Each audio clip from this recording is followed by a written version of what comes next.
یہ عذاب پتہ نہیں کہاں سے آ گیا۔ بنی نے کہا نہیں بھائی، اب آپ کو پریشان ہونے کی کوئی ضرورت نہیں ہے، میں اپنا انتظام خود کر لوں گی، آپ اپنا دیکھ لیں۔ میں نے کہا کیا بنی، تم اس آصف کی بات کر رہی ہو؟ خبردار ایسا کیا بھی وہ سارے خاندان میں اس کے ساتھ اپنا منہ کالا مت کرنا۔ اس نے کہا تم چھوڑو دو اس بات کو، تم کام بتاؤ کیوں بلایا ہے؟ میں نے کہا اسی لیے ہی بلایا ہے، اب مجھے بنی پر شک ہو رہا تھا۔ میں نے سوچا کہ اب بنی پر نظر رکھوں گا کہ کہیں وہ کوئی غلط قدم نہ اٹھا لے۔ خیر پھر میں باہر چلا گیا، میں نے کچھ گوشت وغیرہ خریدا اور پھر دوپہر کو گھر واپس آیا۔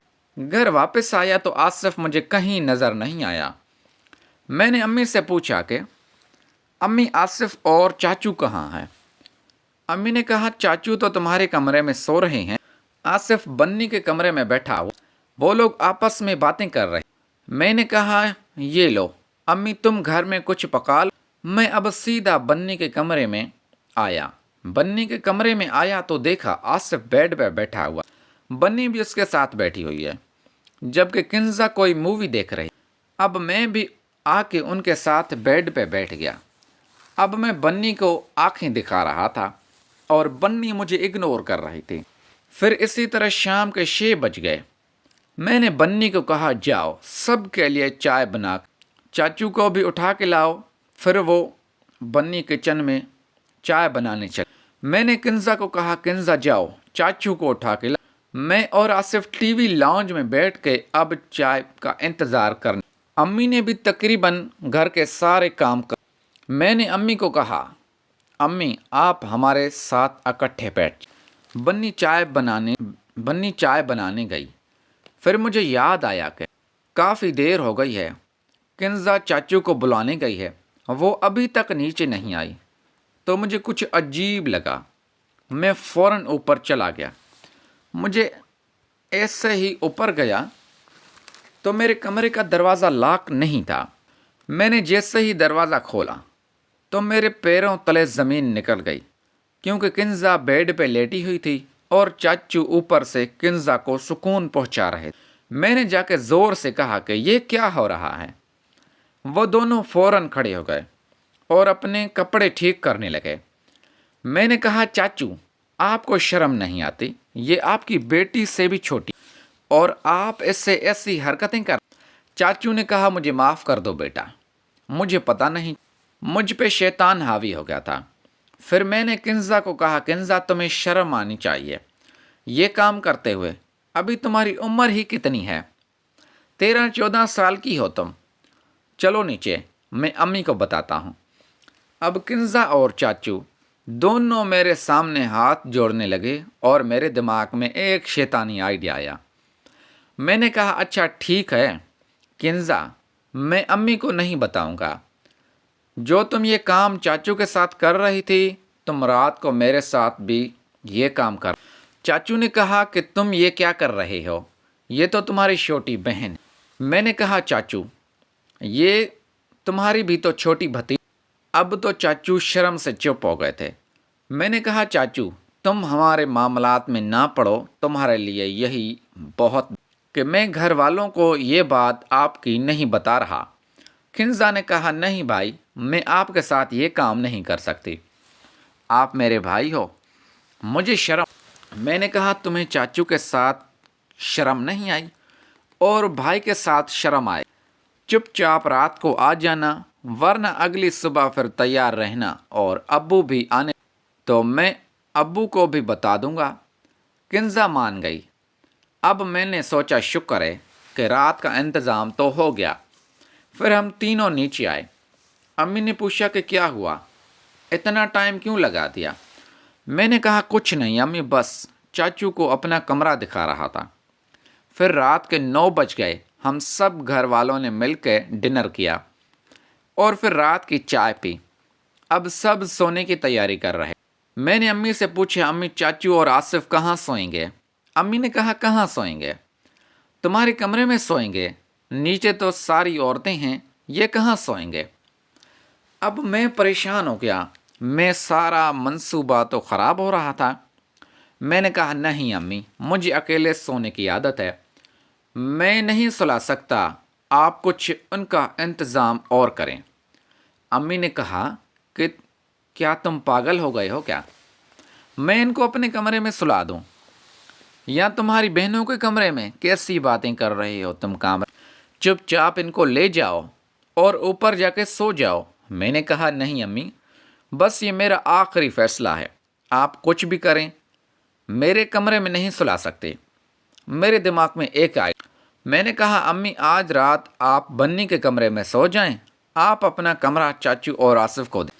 پھر میری امی چپ ہو گئی، اس کے پاس ماننے کے علاوہ اور کوئی دوسرا آپشن موجود نہیں تھا۔ پھر سب گھر والے سونے کی تیاری کرنے لگے اور میں رات کو کنزا کو اشارہ کر کے اپنے کمرے میں چلا گیا۔ اب میں کنزا کا انتظار کر رہا تھا، اس کے ساتھ کرنے والے سارے طریقے بھی سوچ رہا تھا، لیکن مجھے ایک ڈر تھا کہ کنزا تھی بہت چھوٹی۔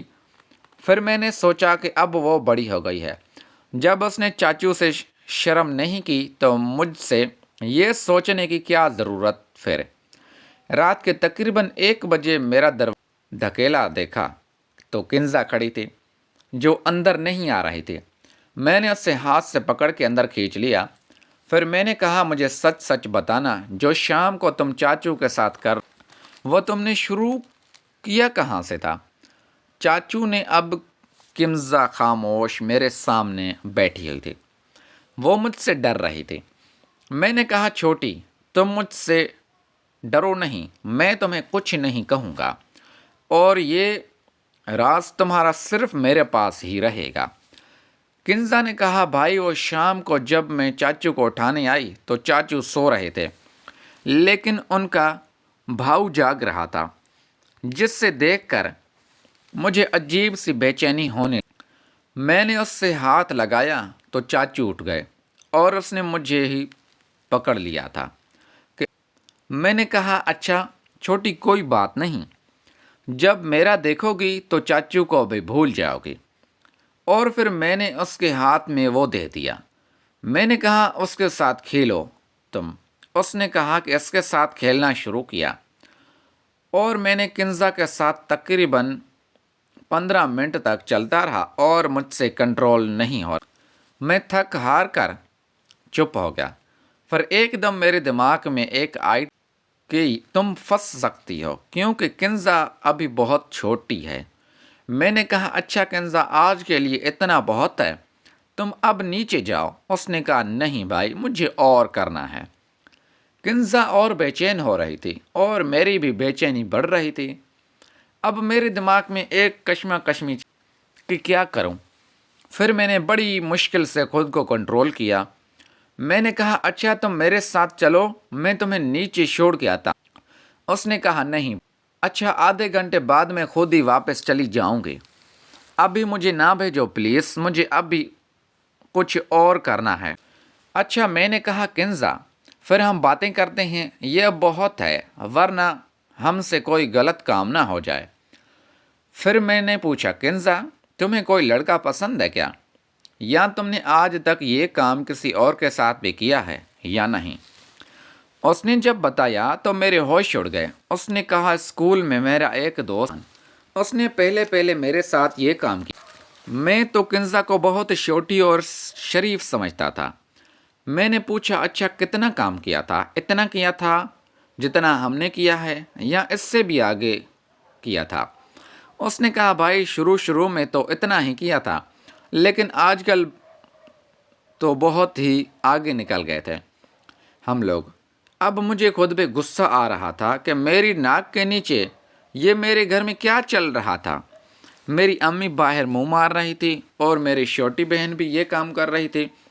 میں نے کہا اچھا کنزا جو کچھ ہونا تھا وہ ہو گیا، آج کے بعد تم سلمان سے نہیں۔ اس نے کہا نہیں بھائی میں اس سے شادی کروں گی، میں اس سے محبت کرتی ہوں۔ پھر میں نے سوچا اس نے سارا کام تو ویسے بھی کر لیا ہے سلمان کے ساتھ، اب اس کو روکنے کا کوئی فائدہ نہیں ہے۔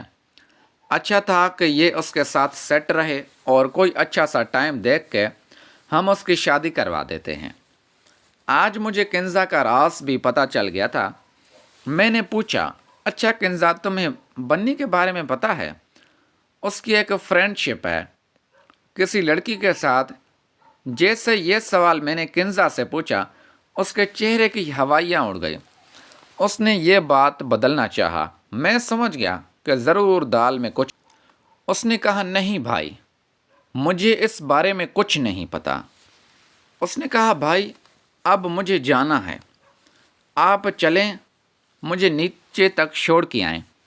میں نے کہا، اچھا کنزا چلو، میں تمہیں چھوڑ کے آتا ہوں، اور ہاں کل تم یاد سے رات کو 1 بجے میرے کمرے میں آ جانا، اور میں تمہیں پورا سکون دوں گا، یہ میرا وعدہ ہے، سلمان سے بھی زیادہ خوش کروں گا۔ اس نے کہا، اچھا ٹھیک ہے بھائی، چلیں مجھے نیچے چھوڑ کے آئیں، پھر آپ آ کے سونا۔ میں نے کنزا کے ساتھ نیچے آیا۔ میں نیچے آیا تو بنی کے کمرے کا دروازہ تھوڑا سا کھلا ہوا تھا، اور کمرے سے سرگوشیوں کی آوازیں آ رہی تھیں۔ میں بڑا حیران ہوا کہ کہیں امی اور بنی اٹھ کے کنزا کو تو نہیں ڈھونڈ رہی ہیں۔ میں ڈر گیا، لیکن یہ آواز کسی اور چیز کی تھی۔ میں نے جیسے ہی جھانک کے دیکھا تو میرے پیروں تلے زمین ہی نکل گئی، کیونکہ میری بہن اور میری ماں میرا چاچا لگائے ہوئے تھے، اور میرا کزن آصف میری بہن کے ساتھ یعنی بنی پہ لگا، اور دونوں اب سکون حاصل کر رہے تھے۔ مجھے دیکھ کے اتنا شدید غصہ آیا، پھر میں نے سوچا کہ موبائل نکال کے ان کی ویڈیو بنا لیتا ہوں۔ پھر میں نے جلدی سے موبائل نکالا اور ان کی ویڈیو بنانا شروع کی۔ کنزا مجھے کہہ رہی تھی کہ بھائی کیا کر رہے ہو، اندر مجھے بھی دیکھ۔ میں نے کہا، کچھ نہیں چھوٹی، بس وہ لوگ سو رہے ہیں، تم جا کے امی کے کمرے میں سو جاؤ۔ اس نے کہا، امی کے کمرے میں تو بھائی آصف اور چاچو سو رہے ہیں، میں وہاں کیوں جاؤں؟ میں نے کہا، امی کا کمرہ خالی ہے، تم وہاں جا کے سو جاؤ۔